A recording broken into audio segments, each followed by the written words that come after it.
In this video, we are going to be looking at centers of triangles. In particularly, we're going to look at circumcenter and incenter.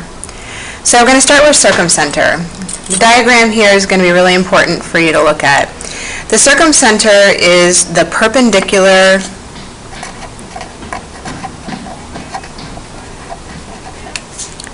bisectors of the sides of a triangle intersect at a point called the circumcenter. Alright, so let's look at our diagram. Perpendicular bisector means from this center, this is the circumcenter, that P, we have a perpendicular line, we see the right angle, and it's a bisector because we see that both of these segments are congruent. So we've got a perpendicular bisector going out to intersect at a point called P. So we have a perpendicular bisector here and a perpendicular bisector here. Okay, we see our congruency here and here, congruency there and there, and they intersect at P, which is our circumcenter. So that's one thing we have to identify. Then the next thing that we're looking at and going to use to solve problems is that the circumcenter is always equidistant from the vertices of the triangle. So here we have vertices in that blank there. Okay, so the circumcenter is always equidistant from the vertices. So we need to think through the vertices of our triangle are these spots out here, A, B, and C. So when it says that the circumcenter is equidistant from the vertices, that means that we're saying that these are congruent. So I'm going to use 4 congruent markings because we've already used 1, 2, and 3 on this. So PB is congruent to PC, and which is also congruent to PA. Okay, so these are equidistant from the vertices. Alright, so if we put some labels here, use the diagram to the left to answer the following questions. List the perpendicular bisectors. We have DP, PE, and PF. Okay, so DP, PE, and PF. You could write that PD if you want to. Either one's fine. You can write that EP as well. Name the circumcenter. It's P. And then we're going to list all of our congruent segments. Okay, so we're going to start with this side here. We have AD is congruent to DB,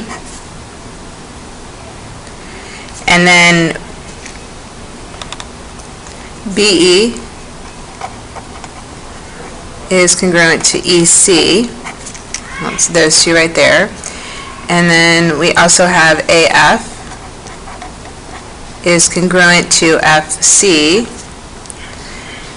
Okay, so that took care of all of our congruent segments on the outside of the triangle, and then we need to also name all of these congruent segments that connect here at the circumcenter, sorry, which is at P.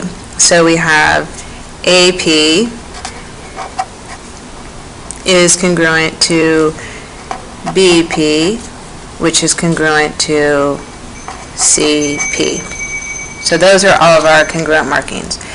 Now this is the one of like 4 that we're going to learn, and so the key is going to be for us to keep our terms straight. So I want to highlight the things that I think we're going to use as we move along to remember these characteristics of the circumcenter. So we're going to think circumcenter is dealing with perpendicular bisectors, and the vertices are the key. Alright, so we're going to highlight those and we'll be practicing that more. Alright, so here, practice number 1. If Z is the circumcenter of triangle TUV, find each missing measure. Okay, so we're going to think circumcenter means that these are perpendicular bisectors coming off of our center, right? So if this is a perpendicular bisector, that means that this needs to be congruent to that. So over here, I see they're asking for TU. So that means if XU is 19, then Tx also has to be 19, and so Tu is going to be 38. And then we also see here that this is my perpendicular bisector. I'm going to just mark those so we can see them. So that means that this Vy is congruent to Yu, and so if this whole thing is 34, that means that each of these are going to be 17. So I come over here and Vy is 17, and they don't ask for Yu. Alright, now we're going to look at the lines that we have going from the circumcenter to the vertices, and we know that all of those should be congruent, so that means this would be congruent to this, which is congruent to this, and they tell us that this one is 21, so that means that UZ would also be 21, and they don't ask for TZ. Alright, the next one that I have is WV. So if I come over here and look at this area, I wasn't given the dimensions of either of these two. I know that this is a perpendicular bisector, so those two are congruent, but what's important about that being a perpendicular bisector is now I have a right triangle. So if you remember how we reviewed the Pythagorean theorem, this is one of the places where you're going to use the Pythagorean theorem. So I need to solve for this side right here, x. So if I look at my diagram, I'm going to use my theorem a squared plus b squared is equal to c squared. And I want to identify what my hypotenuse is. That's going to be my c. So that's 21. So I'm going to put 21 squared there. And then these other two are legs, so I can put them in either order. I'm going to have x squared plus 15 squared. Now it's a matter of simplifying. So that's x squared plus 225 is equal to 441. And so that's x squared is equal to 216. If I subtract 225 from both sides, to solve for x here, I want to take the square root of both sides. So that gives me x is equal to 14.7. So over here for WV, I've got 14.7. And then I also need to find TV. So this is going to be congruent to this, and so if this is 14.7, then that's 14.7 as well. I take 14.7 times 2 to get what TV is. So 14.7 is 29.4.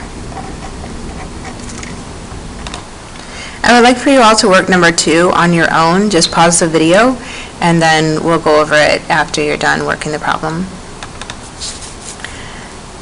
Okay, so GD, we can see that here that these two are congruent. So if that whole thing is 24, that's going to make this 12. And then it asks for BC.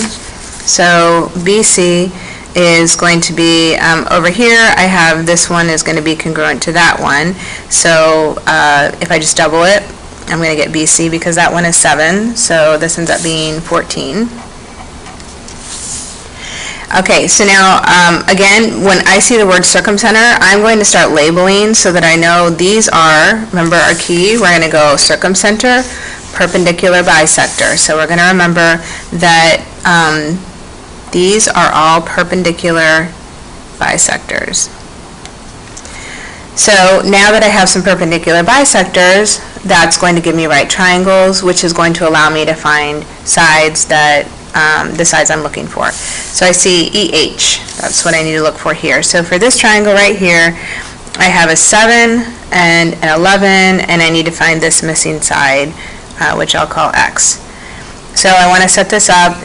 11 is going to be my hypotenuse, so these are my two legs. So that gives me X squared plus 7 squared is equal to 11 squared. So that's 11 squared plus 49 is equal to 121. Subtract the 49 from both sides, and that's x squared is equal to 72. Take the square root, and x is equal to 8.5. So EH is 8.5. All right, and then the other thing we're looking for was FD. So we're over here. Now I know that if this is 11 right there, then this is 11 here. So I have a right triangle again. My hypotenuse is going to be that 11, and I'm going to be solving for, I'm just going to call that y. So these are my two legs, and that's my hypotenuse. So I have y squared plus 3 squared is equal to 11 squared. And so that gives me y squared plus 9 is equal to 121. Subtract a 9 from both sides, I get 112. Take the square root of both sides, and I get y is equal to 10.6. So FD then is going to be 10.6.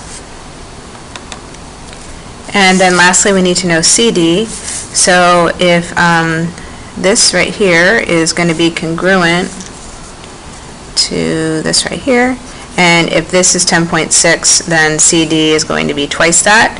So I have 21.2.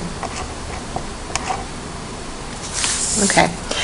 Again, go ahead and work number 3 on your own, and then I'm just going to put the answer up so that you can check it.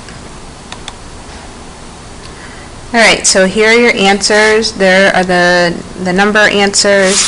Try and show the diagram. Get in there a little bit.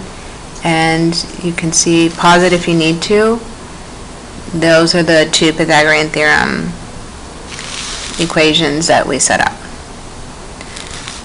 Okay, so that's going to be the end of this video. I'm going to do another video on incenters.